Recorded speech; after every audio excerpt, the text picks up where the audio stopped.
these colder months and the days getting shorter, I know a lot of people deal with seasonal depression, and even if you don't clinically deal with that, I think a lot of people are definitely more alone during these months and can definitely feel a lot more disconnected and lonely. So I am sure you have heard of the male loneliness epidemic. I wanted to touch on this today because I feel like it just relates to so many other points that are relevant right now. According to a study done in 2021, 15% of men claim that they have no close friends, which is a staggering 12% increase since 1990. Men are more likely to be single and have less sex than women. 6 in 10 men under the age of 30 are single. And then it goes into all the health risks that are associated with loneliness. And I would say that this affects men and women, you know, premature death, anxiety, depression, etc. But in addition, men are nearly 4 times more likely than women to unalive themselves. And I've been actually meaning to say this. Did you guys see, like, side note,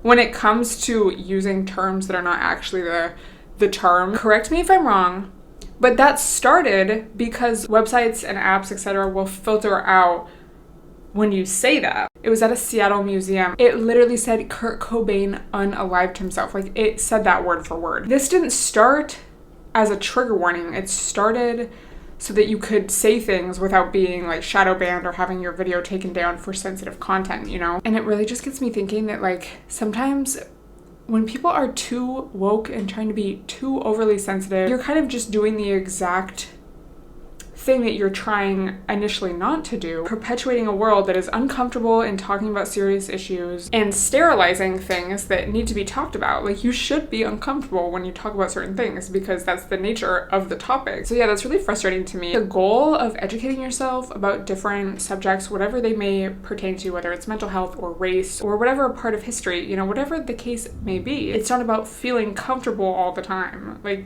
yeah, kind of the point in talking about something that was wrong or really sad or tragic is that you're gonna feel uncomfortable, and part of being emotionally healthy is able to deal with uncomfortable emotions. So that's like a side note, but let me know if you relate or not. So when it comes to this male loneliness epidemic, I do think it's a real thing. You know, men, typically speaking, are not taught how to healthily deal with their emotions. Pretty much the only emotion they're allowed by society to express, you know, allow as in to not be emasculated by, to not be made fun of by, is anger. And that's why you see men, you know, committing these heinous acts. Majority of violent crimes are done by men. I'm sure you've seen how often guys will say that, like in movies, in real life, like in media, they're always like, well, you know, women are just so catty, like women are fighting all the time, like, oh my god, they're so emotional. Men can just like disagree and like get on with their lives, but it's like,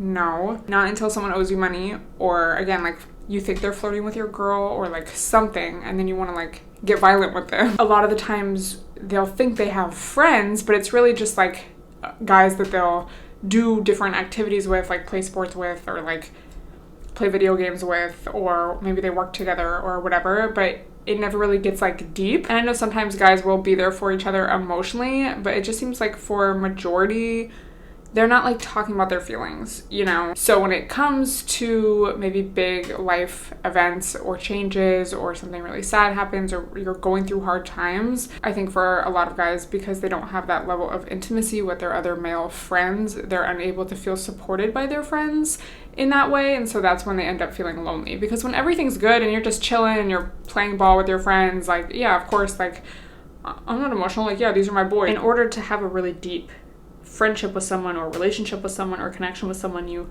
have to be willing to show them all sides of you. When you keep things light, it's like, on one side, you're gonna probably run into less problems. Nothing's really gonna bother me because I don't even really know you like that. Like, we just do activities together. But then at the same time, it's like, because I don't really know you like that, I can't really open up to you about what I'm actually struggling with or going through in my personal life. So I think there's that. But then at the same time, that's also the case for a lot of women, you know? A lot of women struggle with making friends and having those deep connections. I think it's a very universal thing. But yeah, I do think for men, that's where a lot of this stems from, is that they're made fun of from a young age of expressing emotions, and it's kind of like they're just taught to feel numb until it comes out in these unhealthy ways. And that's why it's like, girl, you cannot expect a random guy to be your best friend and to be like your everything, because they're usually cut off from their own emotions. Yeah, I just want to talk about her feelings and like, why doesn't he get it? But it's like he doesn't even get it within himself. So speaking of, I think it affects everyone, I think social media plays a large part in this, and just the rise of technology. It's very easy to feel like you're connected without feeling connected, without actually being connected to others. And a lot of people, men and women, complain about, or even just talk about, how it's hard to make friends. I don't know how to make friends. But then it's like you will literally see the same person talk about, and I've said this before, y'all, talk about how, oh my God, once they know my order at my local coffee shop or restaurant, when I get my takeout, I have to switch. That's so embarrassing. You go outside, everyone's on their phone. I think it also takes starting with yourself and making small steps. Again, like no matter your gender, just saying good morning to people, making people feel seen. It doesn't mean you have to be the most extroverted person, like most sociable person, if that's not naturally your personality. But in order to feel connection and feel community and work towards building that and potentially building friendships and meaningful relationships, you have to get off your phone and live in the real life. Sorry if that sounds very like old head of me to say. I think it's so lame. Like, I think it is such a turn off when you go somewhere and everyone's on their phone. Like, it's so lame to me. It's like, bro, we are grown adults. And especially if you're my age and older, we didn't grow up as iPad kids, so you really have no excuse. Like, you're an iPad kid at the age of 30. That's embarrassing. And then you want to complain about, oh man, I'm so lonely. It's like, yeah, babe, every time you're actually around people, you're like uncomfortable by it because you're on your phone. So then you go on your phone. So then you ignore people. It's just a cycle. So another thought I have about this, and let me know if you relate, because I really just want the girlies to listen to this one. Like, this is not a podcast for the guys. I've been getting some hate comments from the randoms recently, and it's like, period, but it's also like, this isn't even for y'all. Like, I'm talking to my homegirls. It's not up to women to solve this problem for you, And it's just frustrating on a personal level, because the amount of times my girlfriends, women that I've known, even for myself, that we've been there for a man, listened to his problems, been that person in his life for him to basically emotionally dump on, just to then be screwed over, or just like they kind of use that as like a false intimacy so that they can gain your trust, so they can try to sleep with you. And so I just really refuse to do that. And I don't mean that to be mean or like in an I hate men type of way.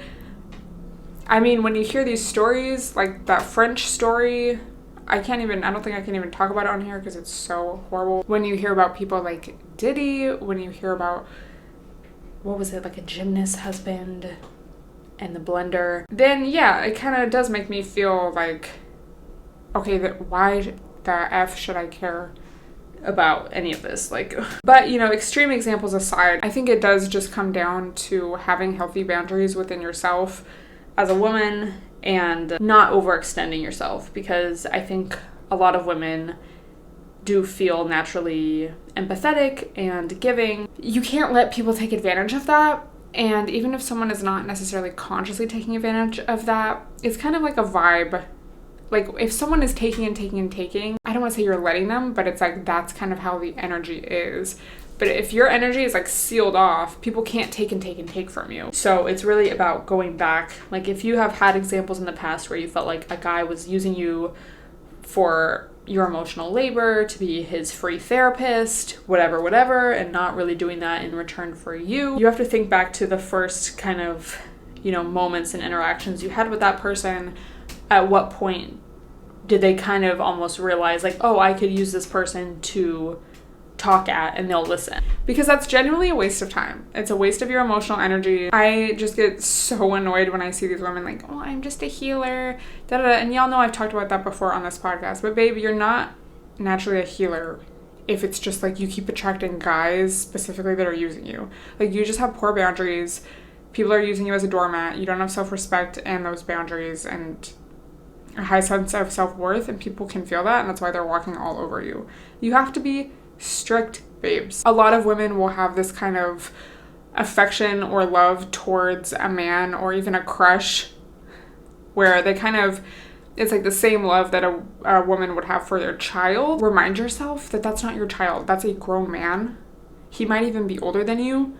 He's perfectly capable of figuring things out on his own, and it's not your responsibility to solve his loneliness for him. Obviously, it's different if it's your husband, but sometimes even in situations like that, it's like well into their marriage that the woman kind of realizes, like, hold on, like, something about this dynamic I'm not okay with anymore, or I'm sick of this, or something needs to change. So have those boundaries. Not up to us to solve that. I think if anything, something I do is I just will say good morning to people. But even that, it's not really in a way, it's not in like a, oh my God, like I just want to make them feel so good. It's like, for example, I always go to the grocery store. I typically see the same people. So if it's been enough times of me seeing the same person, I'll say hi.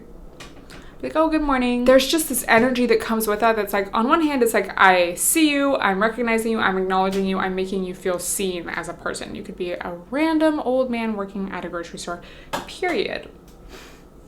I'm gonna say good morning. So it's like, I see you, but then also it's like, I see you.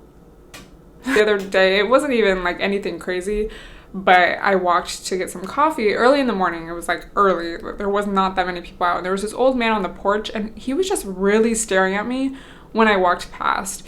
And I kind of was like, it wasn't creepy, but I'm just like, damn, like at least say good morning. Like, I don't know. It was just kind of like weird to me. So I walked back the same way, and he's there again. And I was like, good morning.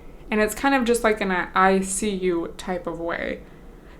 It's kind of like, I don't know if I'm just reading in too deep, but it's like when someone knows you see them and you look them in their eye, it's kind of like you're not just acting like, oh my God, like a scared little, like, oh my God.